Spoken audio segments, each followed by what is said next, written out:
ಅಂಗೇನ ಗಾತ್ರಂ ನಯನೇ ವಕ್ತ್ರಂ ನ್ಯಾಯೇನ ರಾಜ್ಯಂ ಲವಣೇನ ಭೋಜ್ಯಂ.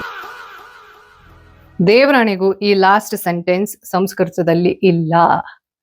ಇದು ತಪ್ಪು ಅಂತ ನಮಗೆ ಗೊತ್ತಿರೋದಕ್ಕೆ ನಾವ್ ಇದನ್ನ ಮೀಮ್ ಮಾಡಿ ನಗ್ತಾ ಇರೋದಲ್ವಾ. ಗೊತ್ತಿಲ್ಲದೆ ಮಾತಾಡಿದ್ರೆ ಸಂಸ್ಕೃತ ಅನ್ನುವಂಥ ಒಂದು ಶ್ರೇಷ್ಠ ಭಾಷೆ, ಯಾವುದನ್ನ the mother of all languages ಅಂತ ಕರಿತೀವಿ, ಅದನ್ನ ನಾವೇ ಸರಿಯಾಗಿ ತಿಳ್ಕೊಳ್ಳದೆ ಆಡ್ಕೊಂಡು ನಗುವಂತಹ ಪರಿಸ್ಥಿತಿ ಉಂಟಾಗತ್ತೆ. ಇದು ತಪ್ಪು ಅಂತ ಆದ್ರೆ ಸರಿ ಏನು?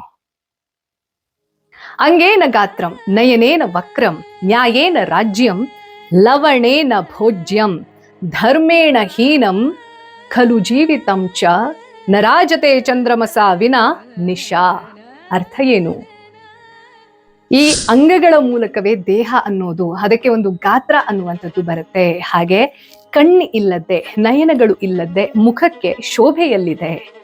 ನ್ಯಾಯವೇ ಇಲ್ಲದಿರುವಂತಹ ರಾಜ್ಯದ ಅರ್ಥ ಏನು? ಅದರಲ್ಲಿ ಏನ್ ಎಕ್ಸಿಸ್ಟ್ ಆಗಕ್ ಸಾಧ್ಯ?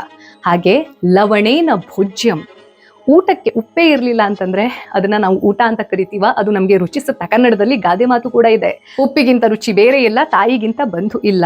ಹಾಗೆ ಧರ್ಮೇಣ ಹೀನಂ ಖಲು ಜೀವಿತಂ ಚ, ಧರ್ಮ ಅನ್ನುವಂಥದ್ದು, ನೈತಿಕತೆ ಅನ್ನುವಂಥದ್ದು ನಮ್ಮ ಜೀವನದಲ್ಲಿ ಇಲ್ಲ ಅಂತಂದ್ರೆ ಅದು ಜೀವನಾನೇ ಅಲ್ಲ. ಹಾಗೆ ಚಂದ್ರಮಸಾವಿನ ನಿಶಾ, ಈ ಧರ್ಮವಿಲ್ಲದ ಜೀವನ ನಡೆಸೋದು ಅನ್ನೋದು ರಾತ್ರಿಯಲ್ಲಿ ಚಂದ್ರಮನೇ ಇಲ್ಲದೆ ಇರುವಂತಹ ಒಂದು ಕತ್ತಲಿಗೆ ಸಮಾನ. ಈ ಸಂಸ್ಕೃತ ಶ್ಲೋಕದಲ್ಲಿ ಹಾಕಿರುವಂತಹ ಪ್ರತಿಯೊಂದು ಪದ, ಹಾಗೆ ಅದಕ್ಕೆ ಏನನ್ನ ಸಮೀಕರಿಸಿ ಮಾತಾಡಿದ್ದಾರಲ್ಲ, ಎಷ್ಟು ಬ್ಯೂಟಿಫುಲ್ ಆಗಿ ರಚನೆ ಮಾಡಿದ್ದಾರೆ. ಅದರ ಅರ್ಥ ಗೊತ್ತಿಲ್ಲದೆ ಸುಮ್ಮನೆ ಹೇಳಿದ್ರೆ, ಮೀನಿಂಗ್ ಇಲ್ಲದೆ ಮಾತಾಡಿದ್ರೆ ಅದು ಮೀಮೆ ಆಗತ್ತೆ. And that's very unfortunate. Oh my God.